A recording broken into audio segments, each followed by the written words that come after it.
आज हम एक बहुत इम्पोर्टेंट एमसीक्यू डिस्कस करना चाह रहे हैं और इसमें बहुत कमाल का एक कंसेप्ट है। कहता है कि if potential applied on a capacitor is increased then capacitance of capacitor. ठीक है, तो अगर हम एक कैपेसिटर के ऊपर बैटरी से जो पोटेंशियल अप्लाई कर रहे हैं, ठीक है, अगर हम वो इंक्रीज़ कर देते हैं तो कैपेसिटर की कैपेसिटेंस के ऊपर क्या इफेक्ट होता है। ठीक है, क्या वो इंक्रीज़ होती है, डिक्रीज़ होती है, सेम रहती, रिमेन सेम, या ज़ीरो होती है। ठीक है, अब देखिए बच्चे, ये आपको पता है कि Q जो होता है वो आपके पास डायरेक्टली प्रोपोर्शनल होता है किसके साथ, V के साथ। ठीक है, जब आप प्रोपोर्शनैलिटी का साइन ख़त्म करते हैं तो ये आपके पास आ जाता है यहाँ पे Q is equals to CV। ठीक है, अब अगर आप यहाँ से C की वैल्यू निकालें ना तो C आपके पास आता है Q ओवर V। ठीक है, तो यहाँ से आप अगर बज़ाहिर देखें ना तो आपको यही लगेगा कि जब पोटेंशियल इंक्रीज़ हो रहा है तो कैपेसिटेंस जो है उसको डिक्रीज़ होना चाहिए, यानी कि अगर पोटेंशियल इंक्रीज़ होगा तो कैपेसिटेंस को डिक्रीज़ होना चाहिए क्योंकि इन्वर्सली रिलेटेड है। ठीक है, लेकिन इनफैक्टली ऐसा नहीं होता। उसके रीज़न क्या है, क्योंकि जो कैपेसिटर की किसी एक प्लेट के ऊपर जो चार्ज होता है वो यहाँ पे इनफैक्टली गिवन है Q। ठीक है, जो ये कैपेसिटर की एक प्लेट के ऊपर चार्ज है वो डायरेक्टली प्रोपोर्शनल होता है पोटेंशियल डिफरेंस के।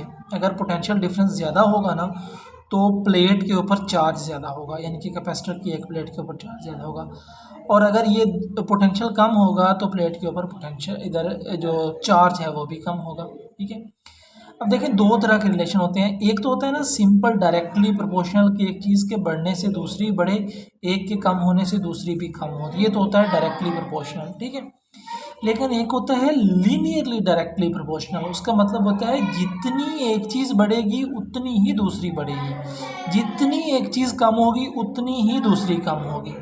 तो यहाँ पर इनफैक्टली ये पोटेंशियल और चार्ज लीनियरली डायरेक्टली प्रोपोर्शनल होते हैं। ठीक है, तो इसमें जितना आप पोटेंशियल को इंक्रीज़ करते हैं ना कैपेसिटर के ऊपर जो अप्लाई कर रहे हैं, उतना ही कैपेसिटर के ऊपर स्टोर होने वाला चार्ज इंक्रीज़ होता है। ठीक है, जितना आप पोटेंशियल को डिक्रीज़ करते हैं उतना ही उसके ऊपर स्टोर होने वाला चार्ज डिक्रीज़ होता है। ठीक है, तो इससे हमें समझ क्या आती है, इससे समझ ये आती है, इक्वेशन क्या है, C is equals to Q over V है आपके पास, Q ओवर V। ठीक है, इसका मतलब ये है कि जितना पोटेंशियल बढ़ेगा ना उतना ही साथ आपके पास ये चार्ज भी बढ़ जाएगा।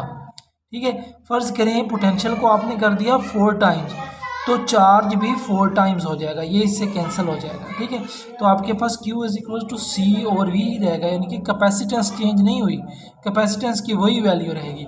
इसी तरह आपके पास ये है Q ओवर V। फ़र्ज़ करें अगर पोटेंशियल को आपका जो पोटेंशियल है उसको कर देते हैं हाफ, डिक्रीज़ कर दिया आपने। ठीक है, तो साथ ही ये चार्ज भी हाफ हो जाएगा, तो ये इससे कैंसिल हो जाएगा, कैपेसिटेंस के ऊपर कोई इफेक्ट नहीं होगा, कैपेसिटेंस आपके पास वही रहेगी। देखें हमने पोटेंशियल को हाफ किया तो चार्ज भी हाफ हो गया। ठीक है, तो जो कैपेसिटेंस ऑफ कैपेसिटर होती है ना वो कभी भी पोटेंशियल के ऊपर डिपेंड नहीं करती। ठीक है, ये किन चीज़ों के ऊपर डिपेंड करती है ये नेक्स्ट एमसीक्यूज में डिस्कस करेंगे, लेकिन अभी आपने ये जहन में रखना है कि ये पोटेंशियल के इंक्रीज़ डिक्रीज़ करने से चेंज नहीं होगी, तो आंसर क्या आएगा कि रिमेन कांस्टेंट। तो ये आपके पास कांस्टेंट है।